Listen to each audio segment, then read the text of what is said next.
रस्त्यावर आलेत हे हजारो विषारी साप. पुराच्या पाण्यात सापांचा सुळसुळाट. हे साप या पुरात आले तरी कुठून आणि माणसं जीव वाचवण्यासाठी इकडे तिकडे पळत असताना या हजारो कोट्यावधी सापांचा पूर नेमका आलाय कुठं आणि कसा, बघूयात आजच्या व्हिडिओमधनं. तर मंडळी, गोष्ट आहे चीनमध्ये. चीनमधल्या गुआंझू प्रांतात मायसाक या वादळामुळे भीषण पूर परिस्थिती निर्माण झाली आणि या पूर परिस्थितीमध्ये विषारी साप हे रहिवासी भागामध्ये शिरले. अत्यंत गंभीर परिस्थिती निर्माण झालेली होती. सर्प प्रजनन केंद्र त्या ठिकाणी अस्तित्वात होतं.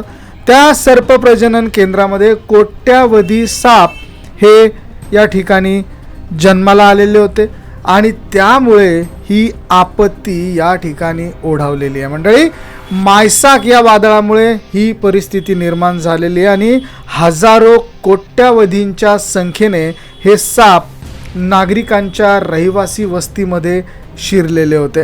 केवळ एखाद्या हॉलिवूड चित्रपटातल्या दृश्यासारखं हे सगळं भयावह दृश्य दिसत होतं.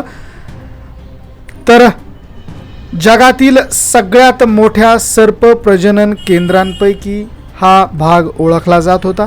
या ठिकाणी औषधी आणि चामड्याच्या उत्पादनासाठी तब्बल 3 कोटी सरपटणारे प्राणी हे पाळले जात होते आणि या पुराच्या तडाख्यामध्ये या ठिकाणी असलेलं सर्प प्रजनन केंद्र हे पूर्णपणे उद्ध्वस्त झालं, ज्यामुळे पाम या ठिकाणच्या घातक कोब्रा आणि इतर हजारो विषारी साप हे थेट पुराच्या पाण्यामध्ये सामील झाले. या अभूतपूर्व संकटानंतर स्थानिक प्रशासनाने तातडीने पावलं उचलली. सापांना पकडण्यासाठी 10 तज्ज्ञ सदस्यांचे एक विशेष पथक देखील तैनात करण्यात आलं. हे पथक मासेमारीची जाळी, काठ्या आणि स्टेनगन यासारख्या अत्याधुनिक उपकरणाचा वापर करून सापांचा शोध घेत असल्याचं समोर आलेलं आहे. आतापर्यंत 26 जणांचा मृत्यू झालाय. सापाच्या भीतीने नागरिकांना घरातून बाहेर पडणं देखील कठीण होऊन बसलेलं आहे.